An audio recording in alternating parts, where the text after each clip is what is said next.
Boa noite, irmãos. Paz seja convosco, amém? Vamos dar início ao culto nessa noite. Estamos aqui gravando na nossa igreja, de Olinda. Cada um mantendo a distância segura aqui para não ter problema com o coronavírus. Nós estamos sem máscara porque para falar com máscara não vai ficar ruim, mas nós higienizamos os microfones. Cada um tem o seu microfone com o seu nome para cada um pegar o seu.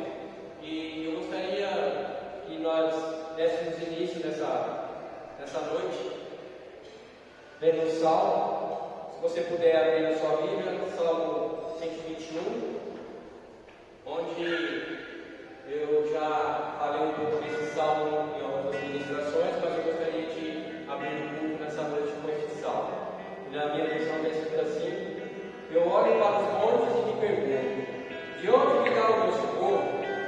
O meu socorro vem do Senhor Deus, que fez os céus e a terra. Ele, o Senhor protetor, está sempre alerta e não deixará que você caia. O protetor do povo de Israel nunca dorme e nem cochila. O Senhor guardará você, ele está sempre ao seu lado para te proteger. O sol não lhe fará mal de dia, nem a lua de noite. O Senhor guardará você de todo perigo. Ele protegerá sua vida e ele o guardará quando você for e quando você voltar, agora e para sempre. Esse salmo fala sobre a mão poderosa do Senhor que nos guarda e nos livra. E mediante essa pandemia, onde já vai quase 6 meses que nós estamos confinados, mas o Senhor, Ele não cochila, Ele nos vigia durante o dia, durante a noite. No momento que nós estamos dentro de casa, Ele continua nos vigiando, nos guardando e nos livrando de todo mal. Sei que muitos foram acometidos dessa doença, uns conseguiram se recuperar, mas muitos não. Mas o Senhor é aquele que sabe de todas as coisas. E se hoje nós estamos aqui, é que Ele nos deu o nosso momento de louvor e de adoração, porque Ele nos guardou. Amém? Feche seus olhos, vamos fazer uma breve oração e agradecer a Ele por este culto. Senhor, nós te damos graças, Senhor, por este momento, Senhor, onde vamos ministrar, Senhor, o louvor e a adoração a Ti, ó Pai. Visita cada casa, Senhor, visita cada irmão, aonde quer que eles estejam, Senhor, no seu trabalho, na sua casa, Senhor, no transporte, aonde eles estiverem no seu carro, Pai. Vem este vídeo, Senhor, e eles possam, Senhor, ter um momento de adoração a Ti, Senhor. Mesmo pensamento, Senhor, eles possam estar entronizados com o céu, Senhor, louvar e agradecer o Teu nome, Pai. Para isso que nós somos chamados neste mundo, Senhor, para sermos adoradores com excelência ao Teu nome, Pai. Que nós possamos entregar o nosso louvor em espírito e em verdade. E que nessa noite o Senhor possa tocar no coração de cada um, Senhor, onde quer que eles estejam, Senhor. Como o salmista disse, o Senhor não dorme, Senhor. A todo momento o Senhor está nos guardando, Pai. E nesta noite, Senhor, nós te pedimos, continue conosco, Pai, para receber toda a honra, toda a glória e todo o louvor. Se você puder, adore o Senhor nesse momento. Em nome de Jesus.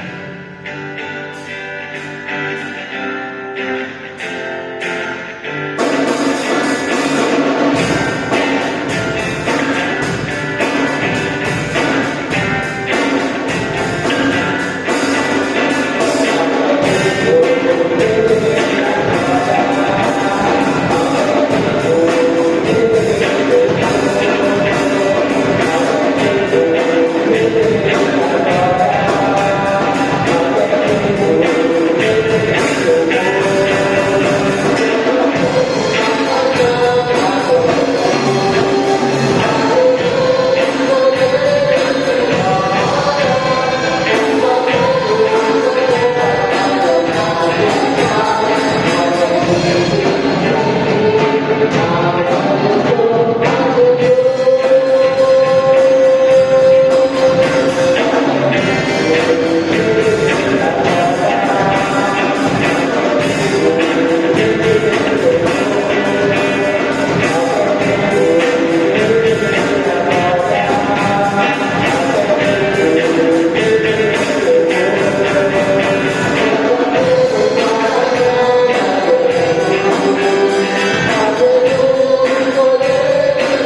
amor dura para sempre.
palavra do Senhor possa falar diretamente ao seu coração. Porque Ele é grande, Ele é digno, Ele é digno de toda honra, todo louvor, toda glória. Declaramos isso, Senhor, porque Tu és grande, Tu és, Senhor. Declare nessa noite do Senhor, nosso Deus.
Boa noite, paz seja com todos.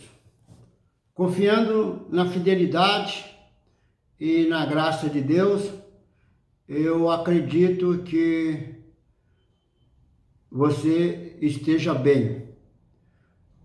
Confesso a vocês que nós já estamos administrando a saudade. Nós estamos administrando a necessidade de tê-los mais perto, não somente através desses meios digitais, mas fisicamente.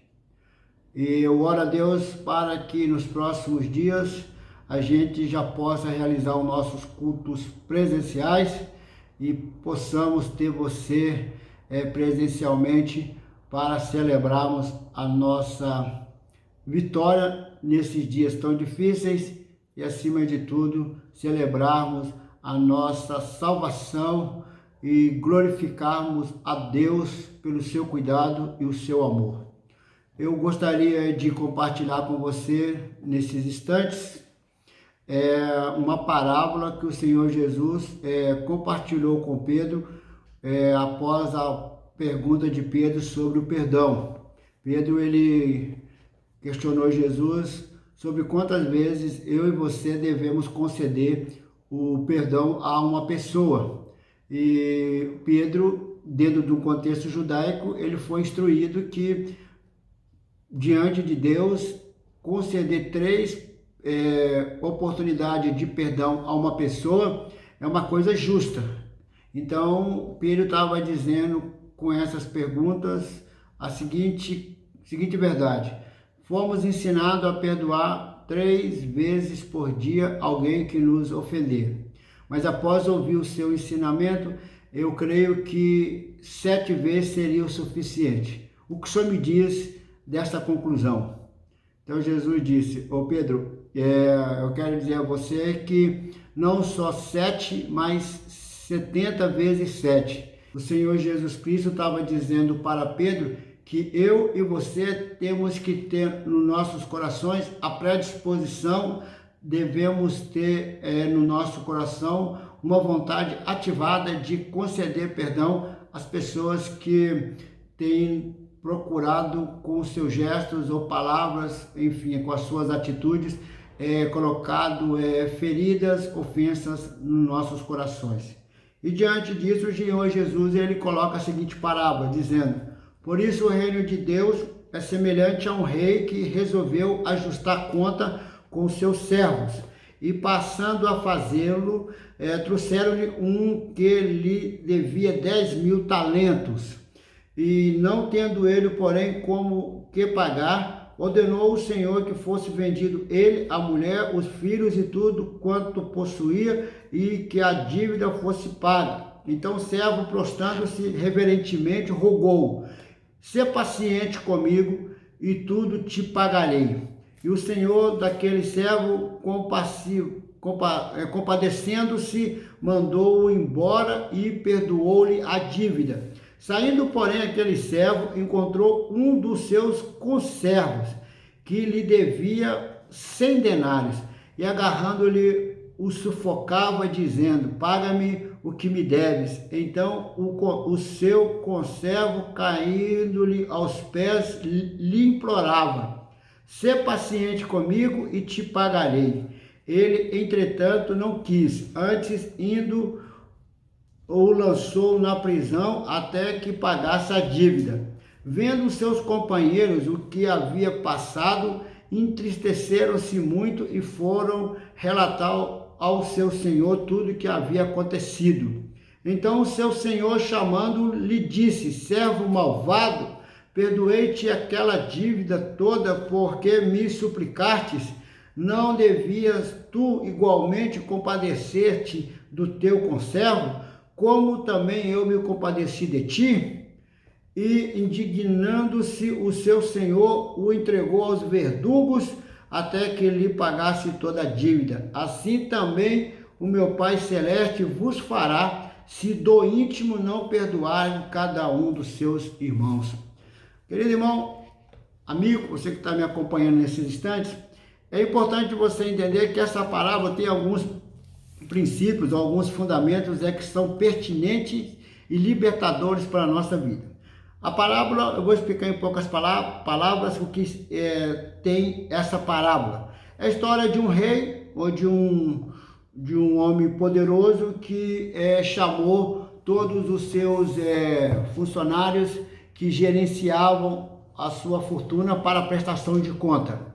A palavra de Deus disse que um deles tinha uma dívida de 10 mil talentos, ou seja, estes 10 mil talentos, conforme o texto sagrado disse, era uma dívida incalculável.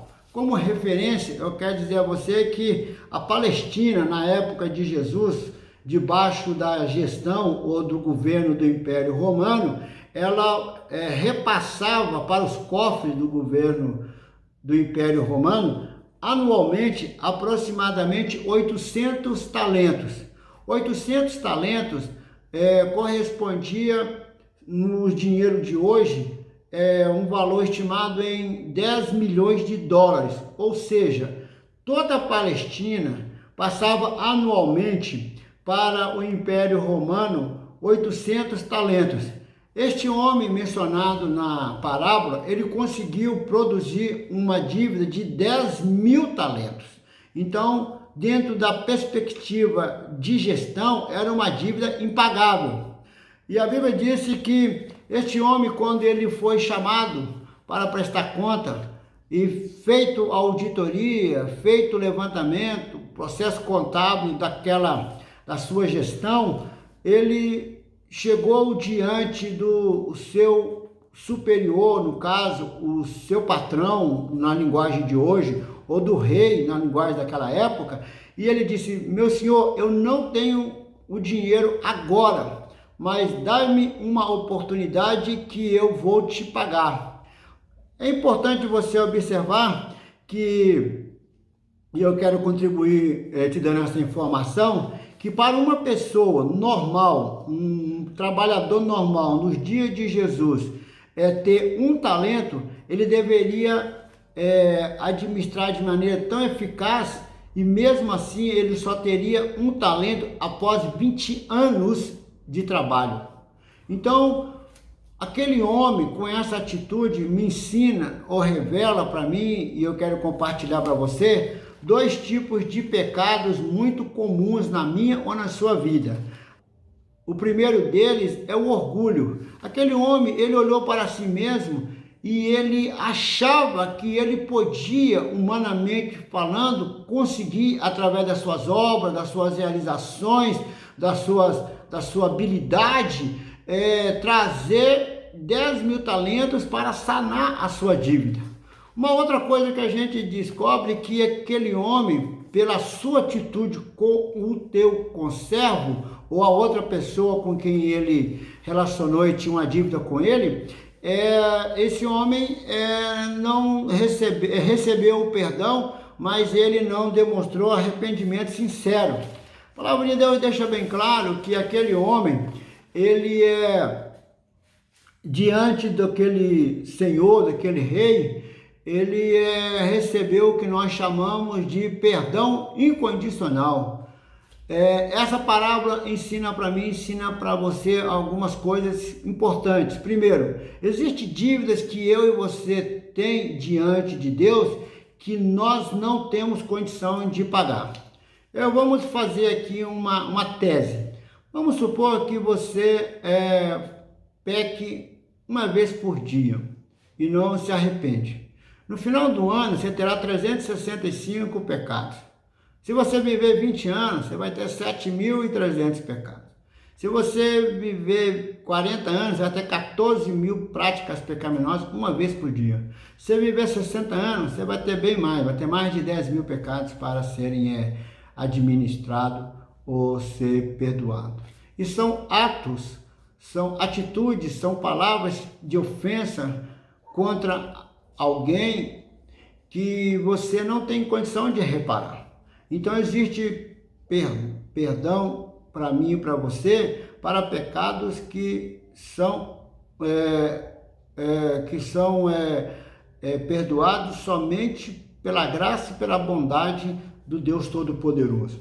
Segunda lição que eu tenho aqui para compartilhar com você é que assim que ele saiu da presença do rei, ou daquele seu senhor, perdoado, ele foi perdoado, ele trouxe libertação para a sua família, ele trouxe libertação para os seus negócios, porque o rei não confiscou nenhuma propriedade, nenhum bem daquele homem.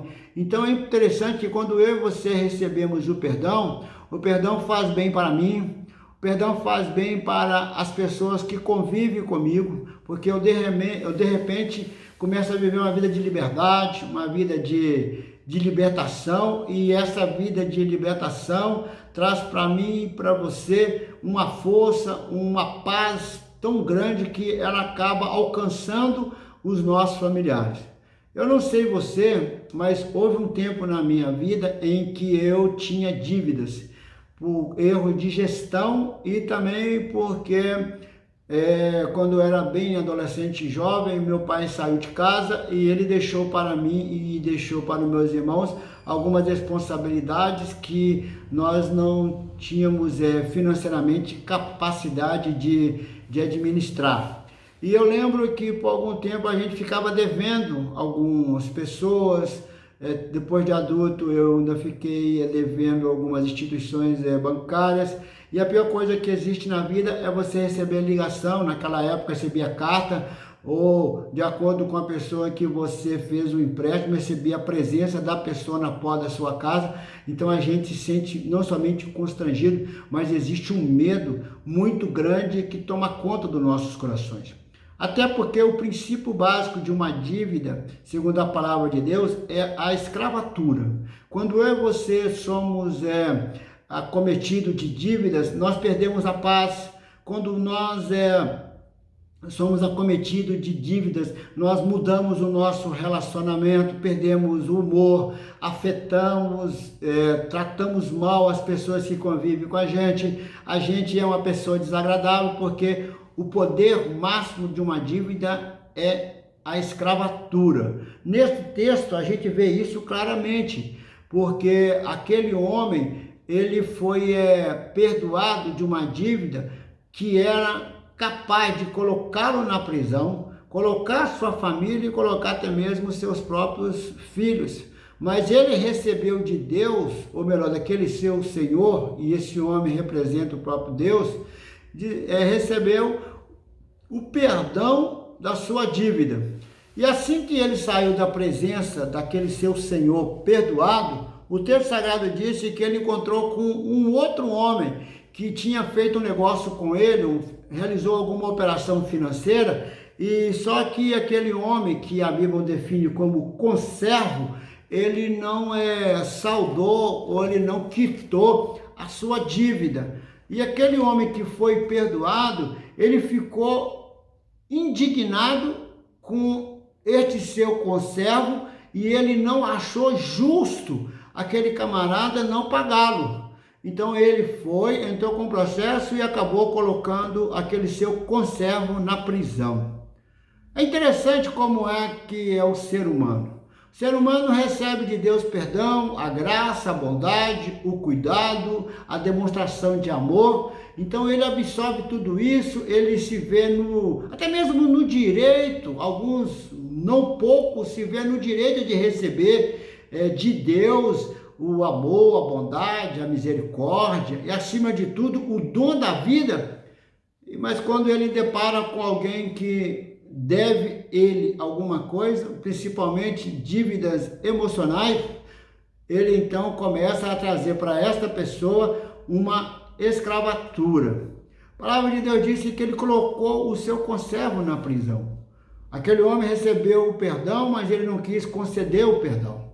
E a Bíblia diz então que isso deixou os seus companheiros, ou seja, pessoas que acompanhavam a sua história, que estavam felizes com a libertação, a nova oportunidade de vida que ele recebeu, os seus companheiros ficaram entristecidos.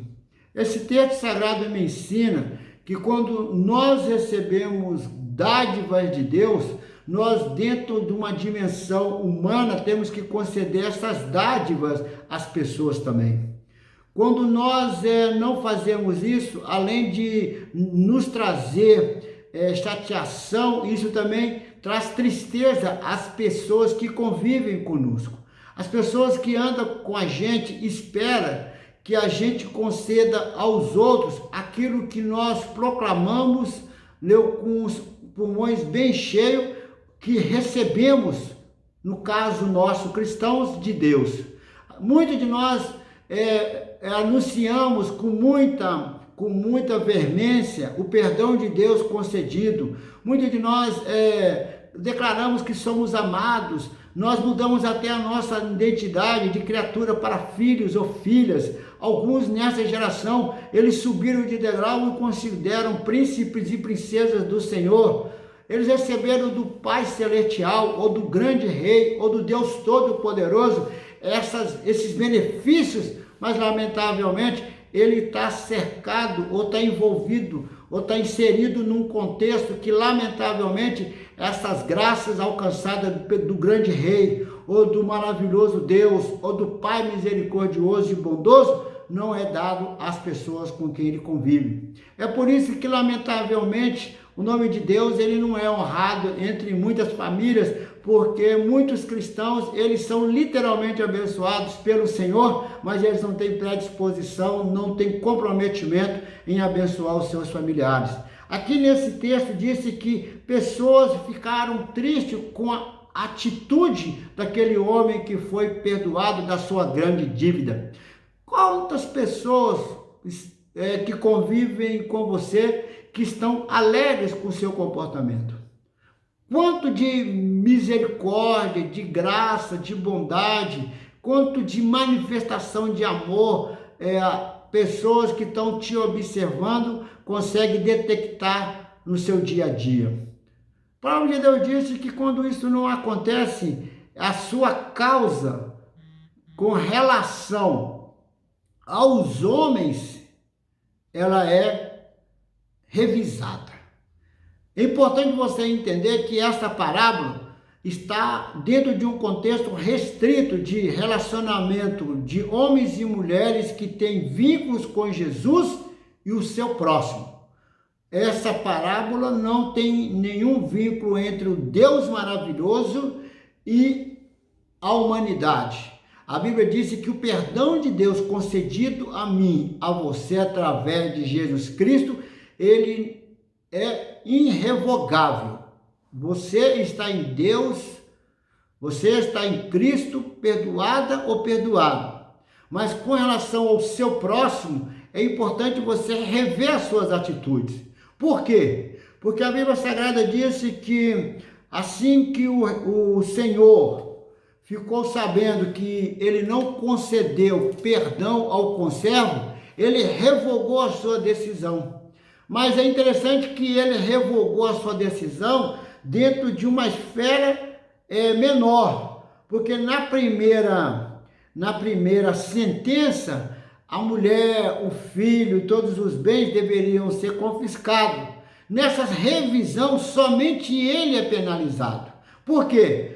Porque quando eu e você não concedemos o perdão a pessoas que nos ofendem, ou quando nós não temos no nosso coração a predisposição de perdoar, nós automaticamente temos na nossa vida uma janela, ou em alguns casos uma porta, onde verdugos entrarão e vai nos atormentar.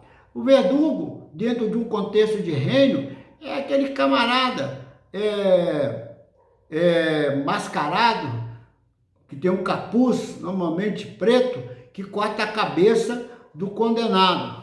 Mas também é aqueles homens que na prisão fica torturando o prisioneiro nas mamorras do castelo. Aquele que joga água fria durante a noite, aquele que cospe na refeição, aquele que causa tortura psicológica, aquele que expõe a pessoa à possibilidade de uma enfermidade física, porque retém ou não concede cobertores suficientes. tira dele o direito de ver o sol, ele só fica na escuridão. Então estou mostrando a você que o verdugo é aquele que aplica tortura, ou aquele muitas vezes que decepa ou que corta a cabeça. E Jesus disse que assim o Pai Celestial vos fará se você não conceder perdão ao seu irmão. O que significa isso? Significa que você, lamentavelmente, pelo fato de não conceder perdão a uma irmã, a um irmão, não conceder o perdão para um parente da sua família, você está se expondo a viver uma vida de tortura. A pessoa que não concede perdão, ela tem os seus chamados verdugos, ou os seus torturadores, e os seus torturadores, eles afetam, ou eles operam, ou eles manifestam nas três dimensões da nossa estrutura humana. Primeiro, ele manifesta na estrutura emocional. A ausência de perdão, à medida que ele vai intensificando, eu e você começamos a nos converter em homens e mulheres amargurados. Quantos cristãos que vivem amargurados na sua casa, na sua família, até mesmo no contexto da igreja? A amargura é um estado espiritual que é gerado primeiro na alma, mas ela abre uma ponte para a presença de demônios. Outra coisa que uma pessoa que não dá ou não concede perdão é a ausência de confiança. Pessoas que não concedem perdão, eles vivem desconfiados, desconfiadas. Perdem desta maneira a bênção de Deus na sua vida, porque ao contrário do que nós achamos, Deus, ele move, ele opera, ele age na terra através de seres humanos. As ações de Deus na terra, principalmente hoje, pelo fato de ter a igreja de Deus na terra, as ações de Deus se manifestam através de seres humanos. O ser humano mais próximo de você, por mais desconfiado ou desconfiada que você tenha dele, é um agente de bênção para a sua vida.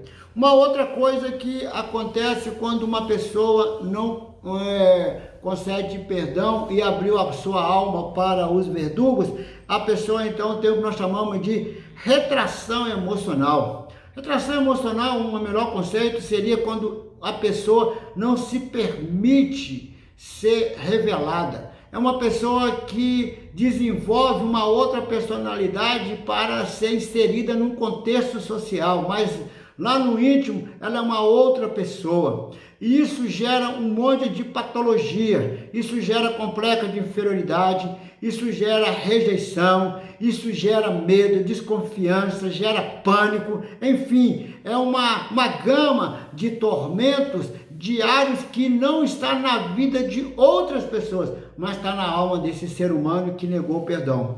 Por último, uma das características básicas de uma pessoa que não concede perdão é a irritabilidade. Pessoas que não concedem perdão, eles vivem irritados. Por quê? Porque a paz não está presente. A libertação não é vivida. A palavra perdão tem essa conotação. Perdão significa basicamente que a pessoa que foi perdoada, ela saiu da pobreza e foi colocada na riqueza. Tanto que no hebraico, a palavra que é traduzida para perdão, ela tem esse significado: levantar ou tirar da pobreza e levantar ou levar para a riqueza. Observando a regra da primeira menção, perdão foi mencionado pela primeira vez lá no livro de Gênesis, lá no capítulo de Gênesis 50, quando José concedeu perdão aos seus irmãos. Com este ato de perdão, ele estava tirando seus irmãos da falta, da fome, da escassez, da possibilidade de morte, para um lugar de proteção, de riqueza e, acima de tudo, de abundância. Perdoar é isso, é tirar a pessoa da sua pobreza, porque pessoas que não perdoam são pessoas pobres, miseráveis, e nós, quando não concedemos o perdão, nós então, ao invés de sermos quem a Bíblia diz que somos, nós nos convertemos em pessoas que necessitam do nosso perdão, que são os miseráveis, são os pobres. Uma outra definição ou um outro conceito que já é na língua grega para perdão é deixar a pessoa ir. É interessante que esta palavra deixar tem a ver com romper laços, desassociar ou até mesmo divorciar, tirar de uma prisão, deixar a pessoa fora de um jugo.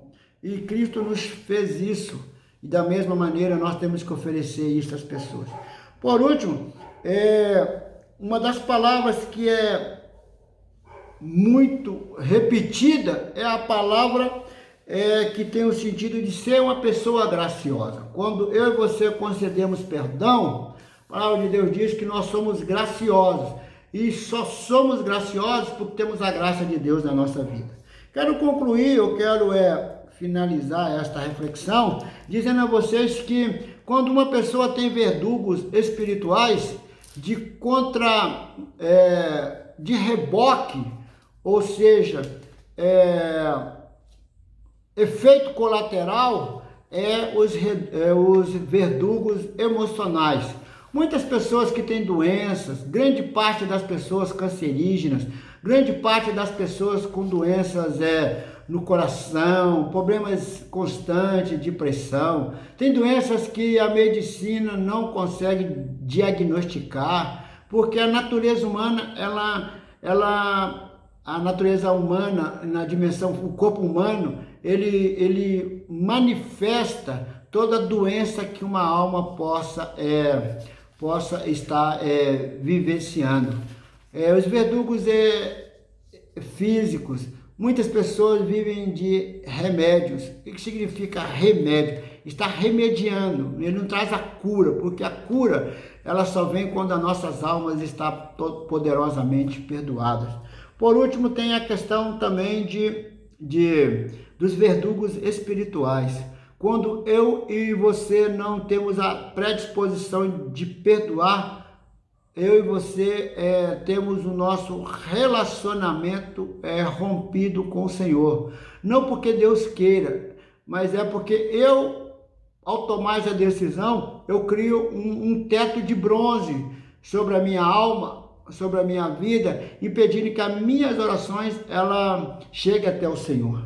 Então, diante disso, eu quero concluir fazendo menção de duas propostas do apóstolo Paulo para mim. Começo por mim e quero estender a você, onde o apóstolo Paulo, ele quando fala do quanto eu e você somos abençoados em Cristo Jesus, e ele coloca estas revelações no livro de Efésios, ele no final, de maneira prática, ele está dizendo, já que nós somos abençoados com toda sorte de bênçãos espirituais nas regiões celestiais, então temos que ter as seguintes práticas ou ter os seguintes comportamentos. E no capítulo 4 ele explica qual é um dos comportamentos. Ele diz, antes sede uns para com os outros benignos. Escolha ser bom. Compassivos, perdoando-vos uns aos outros, como também Deus em Cristo vos perdoou. Ele está dizendo, olha, primeiro você seja uma pessoa de bem, seja uma pessoa compassiva. Interessante essa palavra. A palavra compassivo vem da palavra, a ramificação é compaixão. A palavra compaixão tem conexão com a palavra misericórdia. E misericórdia tem a ver com o olhar de Deus sobre o propiciatório quando o sangue do animal era derramado como remissão do pecado. Então está dizendo, assim como Deus foi misericordioso, como Deus foi compassivo, como Deus olha para você através do sangue do seu Filho Jesus, que é o Cordeiro que tira o pecado do mundo, seja compassivo com as pessoas. Dentro da sua realidade, da sua iluminação, diante da luz que você tenha, seja compassivo com as pessoas. E como é que você pode ser compassivo? Começa orando. Eu não estou dizendo para você que é fácil. Estou dizendo a você que é uma missão possível. Humanamente falando, não é possível. É por isso que o apóstolo Paulo só nos propõe este estilo de vida após nos convencer da obra gloriosa de Jesus Cristo na cruz do Calvário, na obra da salvação. Então ele propõe que nós devemos ser bons, compassivos, perdoando-vos uns aos outros. Ou seja, primeiro conceda perdão a você mesmo e depois estenda esse perdão à pessoa que te ofendeu. Eu até coloquei um pensamento, uma reflexão quando eu me preparava para compartilhar com vocês e eu queria fazer menção nos meus apontamentos. Quando alguém nos ofende, nós temos o direito legal de romper os nossos relacionamentos. Porém, não temos o direito moral, pois já somos e já fomos perdoados através de Jesus. Legalmente, você tem direito de romper, buscar justiça e até mesmo, se você não se cuidar, você entra numa dimensão de vingança. Mas dentro de uma dimensão de homem e mulher nascido em Cristo Jesus, você tem que decidir em perdoar. Ele ainda no livro de Colossenses, ele mostra para mim e para você uma outra proposta. Colossenses e Éfeso foram escritos dentro do mesmo período de maturidade espiritual do apóstolo Paulo. Então, quando ele escreveu para a igreja de Colossenses, ele então, suportando-vos uns aos outros. A palavra suportar, o melhor conceito abra um espaço para outra pessoa. Nós rompemos os nossos relacionamentos porque normalmente as pessoas no qual nós rompemos relacionamento, eles são diferentes. Eles são completamente antagônicos. Eles não parecem, muitas vezes, em nada conosco. Se você quiser contribuir na salvação dessas pessoas, abra um espaço no seu coração para estas pessoas. O apóstolo Paulo disse, suportando-vos uns aos outros, perdoando-vos mutuamente. O que é? Você recebe e você concede o perdão. Caso alguém tenha motivo de queixa contra outros, assim como o Senhor vos perdoou, assim também perdoai-vos. Colossenses 3, do 1 a 3. Com esta palavra, com essa proposta de mensagem para a sua alma, eu quero pedir a Deus que te ajude a romper todo tipo de cadeia, todo tipo de porão de escravatura que a sua alma possa estar e trazer você à luz de Cristo, para que você, na luz de Cristo, tenha a força, o vigor necessário para iniciar uma nova caminhada com as pessoas que possivelmente trouxeram a você alguma ofensa ou trouxeram a você alguma dor. Cristo te libertou. Cristo te perdoou. Cristo continua te amando. Então se permita ser envolvida por este perdão, essa libertação e este amor de Deus oferecido na cruz, naquele dia tão doloroso como prova de amor para mim e para você. Vamos ouvir um louvor e depois do louvor estaremos orando com essa reflexão em nome de Jesus. Oremos ao Senhor.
Muito bem, nós vamos agora, nesse momento, falar com Deus e apresentar a Ele as nossas vidas e também a nossa família. Una-se a nós em oração.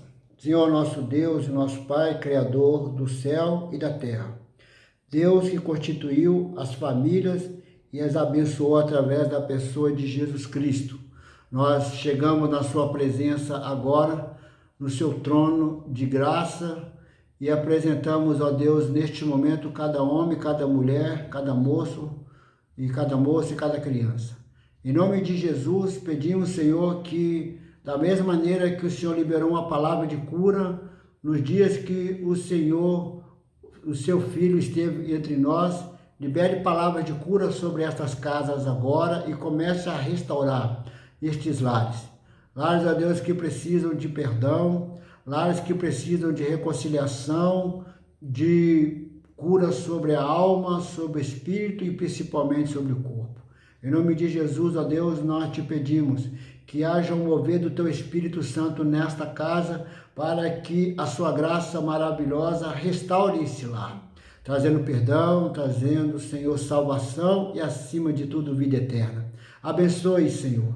Abençoe esta mãe, abençoe esta filha, abençoe esse filho, este pai. Deus, segundo a sua palavra, que diz, e nós aceitamos para este momento, que chegaria um dia em que os filhos se converteriam aos pais e os pais se converteriam aos filhos. Hoje, ó Deus, é possível que esta palavra se transforme em uma realidade neste lar. Para que isso aconteça, libera o teu Espírito Santo, para que haja convencimento, haja restauração e, acima de tudo, força e poder para perdoar e também serem perdoados. Ainda em oração a Deus, nós apresentamos esses lares que estão, a Deus, passando por muita dificuldade. Lares endividados, pessoas, a Deus, que têm as suas almas, outros estão fisicamente, Senhor, abatidos por causa das dívidas, porque alguns estão desempregados, outros que trabalham, Senhor, não têm renda suficiente para manter o seu lar, mas agora, Deus, da mesma maneira que o Senhor realizou um milagre e trouxe suprimento durante muitos momentos na história do seu povo, que foi relatado na sua palavra. Hoje, ó Deus, nós te pedimos que esses milagres venham ser realizados nestas casas e traga o suprimento. Em nome de Jesus, ainda em oração, nós te pedimos que cada lar seja abençoado com suprimento, com salvação e, acima de tudo, com vida eterna. Ainda em oração, nós pedimos a bênção a Deus sobre a sua igreja. De maneira especial, abençoe a igreja do Evangelho Quadrangular do Jardim Olinda. O seu povo, ó Deus, que congrega, e os outros, ó Deus, que querem voltar para esse lugar de adoração, e outros que chegarão, ó Deus, através da sua ação salvadora. Nós pedimos que estes bairros, a cidade de São Paulo, o estado de São Paulo, o estado do Rio de Janeiro e, acima de tudo, ó Deus, a nação brasileira, ela venha, ó Deus, sofrer uma intervenção dos céus e haja reavivamento, haja, Deus, salvação, cura e libertação. Abençoe, ó Deus, a área financeira desta nação. Abençoe a vida financeira da nossa igreja. Nós apresentamos de maneira muito especial cada homem, cada mulher, Senhor, que está nos ajudando a pregar a Tua palavra através dos seus dízimos e das suas ofertas. A estes homens e mulheres, ó Deus, mantenha a janela dos céus abertas e continue, ó Deus, derramando prosperidade, derramando as suas bênçãos. Dê, ó Deus, a sabedoria, o dom de adquirir riqueza. Aos, ó Deus, que têm dificuldade por qualquer questão, tenha misericórdia. Dê-lhes, ó Deus, sabedoria. Dê-lhes força, ó Deus, e prospere os seus lares. Nós te pedimos neste momento que o Senhor faça mais do que nós estamos pedindo para que o seu nome seja glorificado. Hoje nós te agradecemos, ó Deus, por este tempo, pois nós sabemos que o Senhor tem cuidado de nós. Em nome de Jesus, amém e amém, Senhor. Glória a Deus. Glória a Deus. Nós queremos agradecer a cada um de vocês, lembrando que nós estamos fazendo a reforma, as adaptações da nossa propriedade, do nosso templo no Jardim Olinda. Está ficando uma coisa maravilhosa, um espetáculo. Nós não vamos divulgar as fotos agora, só para aumentar a sua curiosidade, mas enquanto nós falamos com vocês, as poltronas estão sendo confeccionadas. Se assim o Senhor permitir, esta semana nós já vamos começar a fazer as pinturas internas, e o pessoal que vai confeccionar janelas e portas já estão sendo já foram contactados, e tudo isso é possível pela sua oração e a sua fidelidade. Nós agradecemos a cada um de vocês e cremos que a partir do mês que vem já teremos o culto presencial e teremos a oportunidade de estar juntos em nome de Jesus.